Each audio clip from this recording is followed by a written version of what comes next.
Pada tahun 2021 kita telah melewati dan masih akan berhadapan dengan pandemi COVID-19, yang mana ini merupakan satu hal yang belum pernah kita lewati sebelumnya.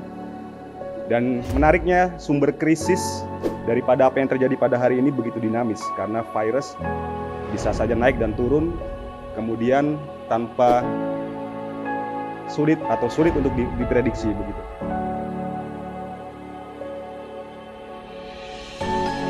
Indonesia memang harus waspada dengan tren kasus corona yang terus naik.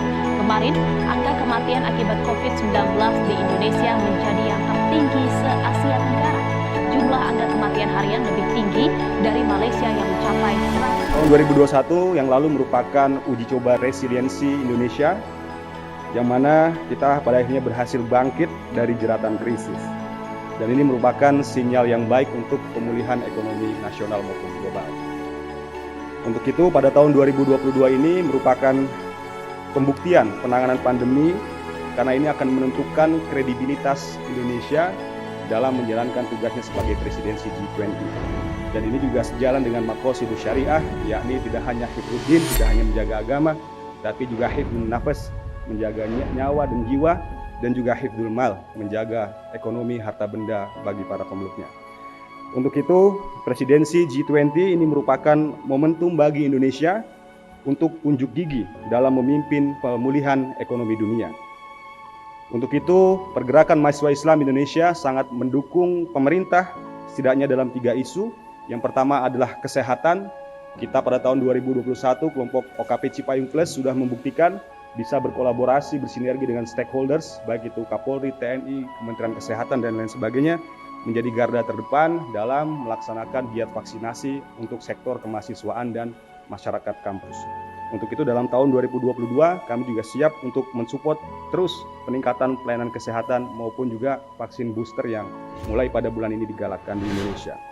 Lalu kemudian yang kedua, PMI juga berkomitmen terus mendukung gerakan-gerakan yang berkaitan dengan perubahan iklim. PMI di seluruh Indonesia akan terus melakukan giat edukasi dan public campaign untuk mendorong masyarakat mengubah cara menggunakan dan menghasilkan energi serta mengelola lahan yang kita miliki dengan mengedepankan aspek keberlanjutan lingkungan hidup.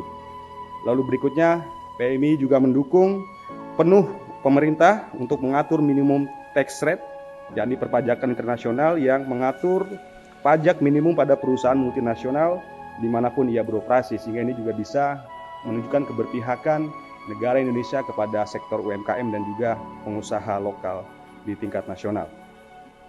Lalu kemudian pergerakan mahasiswa Islam Indonesia juga terus mengikuti dan mendiskusikan tentang kasus kekerasan seksual yang belakangan ini terus meningkat.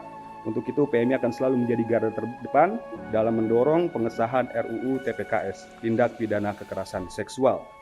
Dan juga kami mengapresiasi Presiden dan juga pemerintah karena disahkannya Undang-Undang Pesantren dan turunannya. Dan tahun 2022 ini kami dari PMI dan juga seluruh pesantren di Indonesia akan membuktikan bahwa kita akan mencetak santri-santri yang inovatif dan berkontribusi terhadap perkembangan pengetahuan, ekonomi, kebudayaan, sosial, dan lain sebagainya di Indonesia.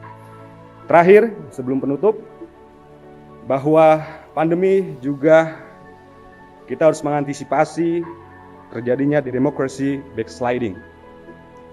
Yakni dari satu kajian dari The Varieties of Democracy memaparkan bahwa banyak sekali negara di dunia ini yang mengalami kemunduran demokrasi. Dan Indonesia termasuk dalam kategori resiko menengah. Nah, untuk itu PMI berkomitmen melakukan penguatan kelembagaan partai politik dengan membangun komunikasi aktif dengan diaspora kader PMI yang tersebar di berbagai partai politik. Yang kedua, terus mengawal proses rekrutmen penyelenggara pemilu, baik KPU dan Bawaslu, lalu kemudian mendukung terus ambang batas parlemen untuk tetap di 4%, dan juga menolak dengan tegas isu amandemen Undang-Undang 1945 yang di dalamnya ada indikasi untuk penambahan periode jabatan presiden selama 3 periode karena itu merusak semangat demokrasi dan reformasi. Sebagai penutup, tahun 2022 ini adalah tahun pembuktian kita bersama.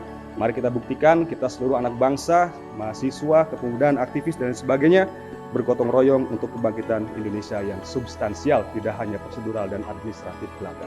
Sekian dari kami, dari Pergerakan Mahasiswa Islam Indonesia. Syukron wa dumtum fil khair wal barakati wan najah. Wallahul muwaffiq ila aqwamit thoriq. Assalamualaikum warahmatullahi wabarakatuh.